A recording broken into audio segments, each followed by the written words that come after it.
Mga yes, friend! Nakapiling nyo na naman ngayong araw ang bibi nyo sa radyo DJ. B-Boy, Bibo, ang DJ na single, ready to mingle, basta walang label. At ito na nga, panibagong araw, panibagong artist na naman na makakapiling natin ngayong araw, mga yes, friend. Isa lang naman siya sa mga na-recognize as one of the many influential female musicians ng Billboard Philippines last December. Wow! At hanggang ngayon ay patuloy niyang ine-enjoy ang kanyang solo career as a music artist. Grabe, mapapatanong talaga tayo ng paano niya yun nagagawa at paano niya maging katulad, no? Kaya huwag natin patagalin pa. Let us all welcome the pretty and the talented Miss Karen Tiffany.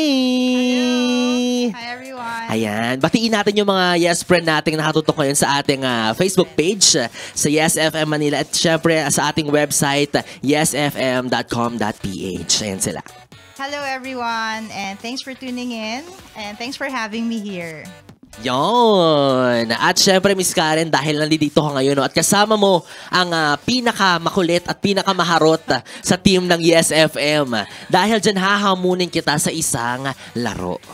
Ready ba ang Miss Karen? Ready. Oo naman, ready yan. Ang laro ito ay tatawagin nating Name Your Favorites Charades version. Okay, magsasabi ako ng category and then kailangan mong i-charades yung favorite mo sa akin. Okay? Bawa sabihin ko, ang favorite mong ulam. Kunyari, sinigang. I-charades mo yung sinigang. Okay. Ganon. Okay, ready? Ako nalimutan ko na yung mga sounds like that. Okay. For our first category, paboritong gawin kapag bored. Okay. English, Tagalog. English. Ilang words? One word, ilang syllables? 2 words, ilang syllables? 1 word, 2 syllables. Okay, TV. Manood ng TV. Watch TV. TV. Watch TV. Watching TV. TV watch. Pinaikot-ikot lang. Okay. Netflix. Oh. Okay, 1 point. Okay, next. Paboritong sports. Boxing. Ano yan? UFC? Karate? Pwede rin yung UFC. UFC. Pero isang part ng... Muay Thai. Ayan. Okay, Muay Thai. Okay, paboritong animal. Pusa. Okay. Paboritong rockstar. Pwedeng tumayo. Sige. Kaya natin yan. Wait lang. K-pop? P-pop? Kaidaran ko ba to? Favorite mo siya ngayon? Maraming fans to. Okay. Blackpink? Hindi. Sa Philippines? Hindi. Sa... Sino yan? Hotdog? Taylor Swift. Sabi niya hotdog Swift. Hindi siya rockstar pero rockstar life. Ayan. Paboritong TV show. TV show? TV show. Kahit... Sige, teka. Kahit anong TV show. Kahit anong series na lang. Ano bang series na yan? Luma. Oo nga, baka di ko naabutan, no? Baka hindi mo Ay, hindi. Ano na lang. Kahit TV show na wala na, okay lang. Okay lang. Yung pinapanood. Madami to. Madaming words. Feeling ko tula yung title. Hindi, parang tanong. Tanong. Aba, nakakabasa na pala ako. The House of Us? And then, English. Okay, first word. First word. Walang naalala kong TV. Sounds like mu. Okay. Pass. Paboritong musical instrument. Guitar. Paboritong holiday sa Pinas. Ito lang, no? Pwede. Ano yan? Pasko? Kala ko pagpapalitan ng ulam.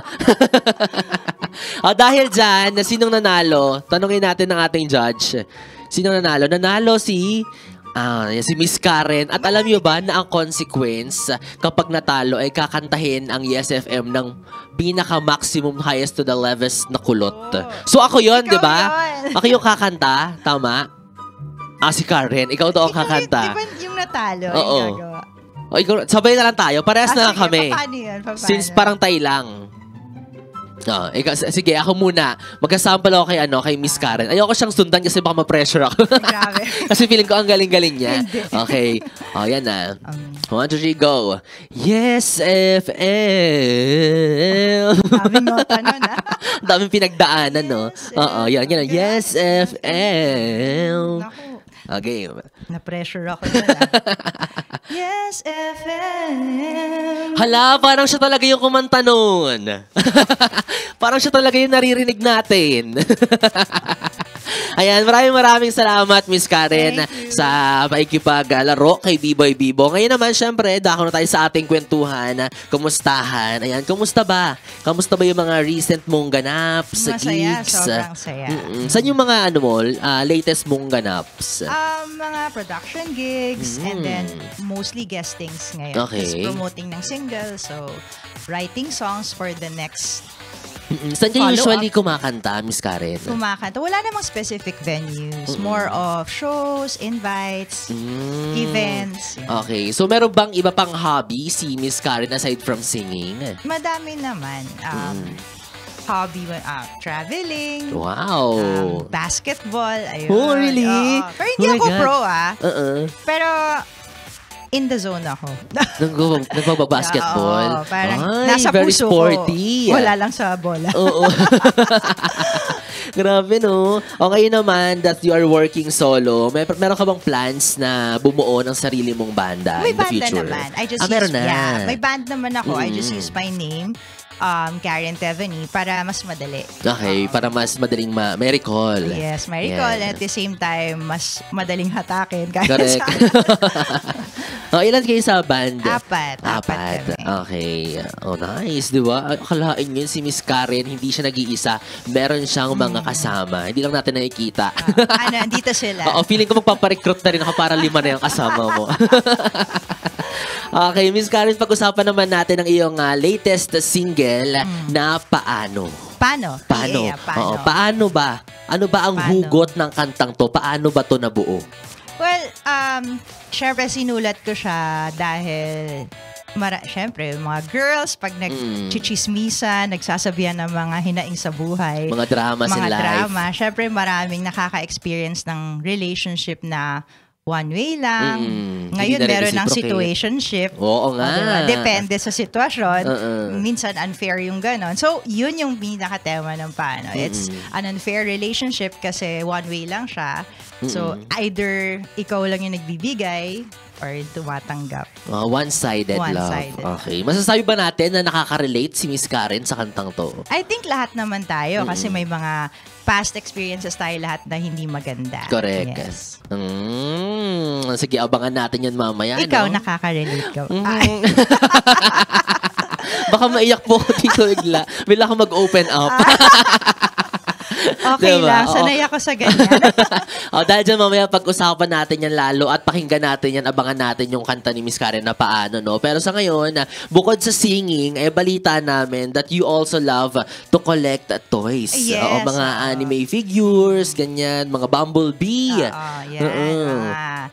Transformer, Hunter x Hunter. Ayan. Hindi naman lahat sila napapanood ko, pero gusto ko lang yung idea na meron akong kaibigan. May mga feeling mo companion sila. Nakakausap ko sila, gano'n. So, paano nag-start yun, yung pag-collect mo ng toys? Well, nauna lang yun actually sa Kenshin, kay Samurai X. Kasi gustong-gusto ko dati maging ninja. Gusto ko maging warrior, gano'n. Nagsusword, gano'n. And then, nakita ko yung figure niya. Pinanood ko lahat ng Samurai X, syempre. So, Rurouni Kenshin. Then, nagustuhan ko yung character niya. Parang minsan ginagaya ko siya. Ganun. Tapos, grabe, no? Ang daming features ni Miss Karen. Ang dami niyang ginagawa. Ang dami niyang hobbies and ang dami niyang interest.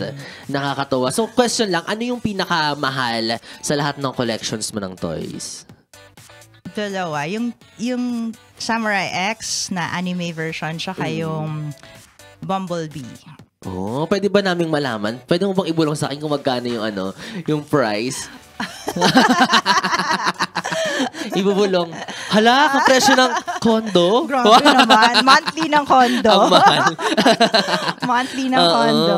Ayan, sabi nga dito sa question daw, umabot na ba ng milyon ang nagastos mo from toy collecting? Hindi naman. Wala pa naman so far. Pero feeling mo aabot doon. Marapit na.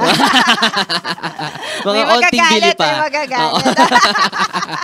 Onting bili pa, Onting no? pang-push. Oo. And sa nakikita natin ngayon, grabe yung passion mo in collecting toys. Di ba yan, umaabot nga ng mahal yung mga nabibili mo mga toys. And for sure, dito rin natin may kita yung interest mo, yung passion mo. Di ba? Ngayon ang pag-usapan natin, yung passion mo sa music, paano ba to nag-start? Paano mo siya na-discover?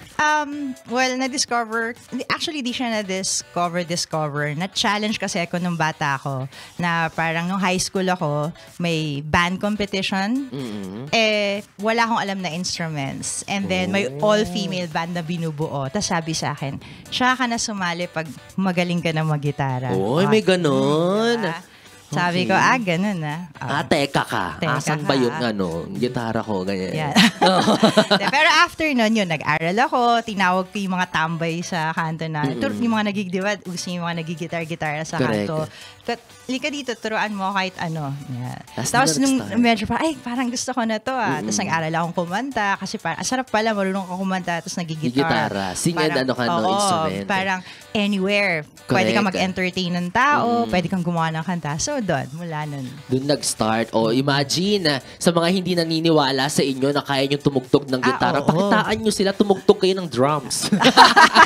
Iba yung tinugtog, no? Oo, diba? Yan, inspirasyon yan si Miss Karen na kapag feeling nyo dinadown kayo ng ibang tao, feeling nyo hindi sila naniniwala sa kakayahan ninyo, pakitaan nyo lang sila or learn to enhance your talent.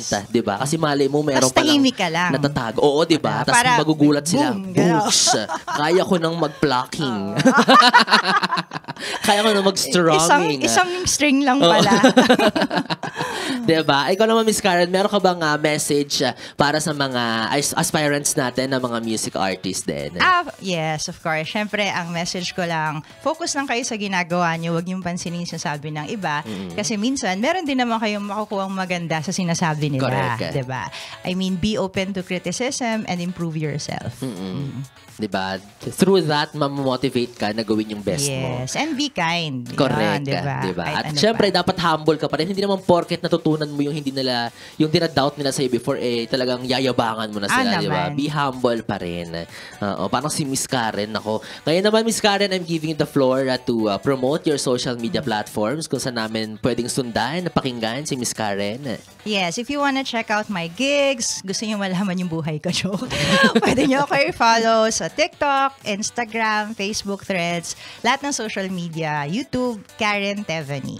And of course, your song. Yes. You don't forget stream my song. Pano. Available siya sa lahat ng online streaming platform. Pano. P-A-N-O. Para madaling tandaan. 4 letters. Ayan. There we have it, mga yes friend. Kung nabitin kayo sa aming kulitan at kwentuhan, huwag kayong mag-alala dahil bubusugin naman namin kayo sa ating kantahan. Kasama pa rin syempre, Karen Tevany with her song, Paano. Or Pano. Pano. P-A-N-O. Okay. This is DJ B-Boy Bibo para sa ating Yes, the Guest. Enjoy!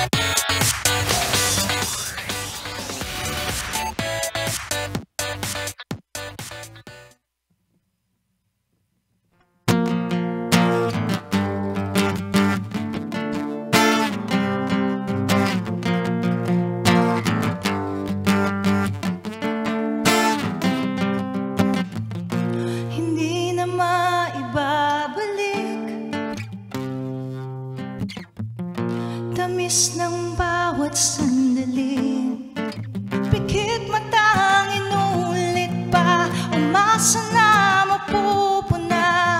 Bakit di ba magawa-gawang limutin ka? Ayoko na. Paano pa ba mahalin kung hindi ka naman sa'kin? Paano pa ba ibalik kung lilisan kang paulit-ulit?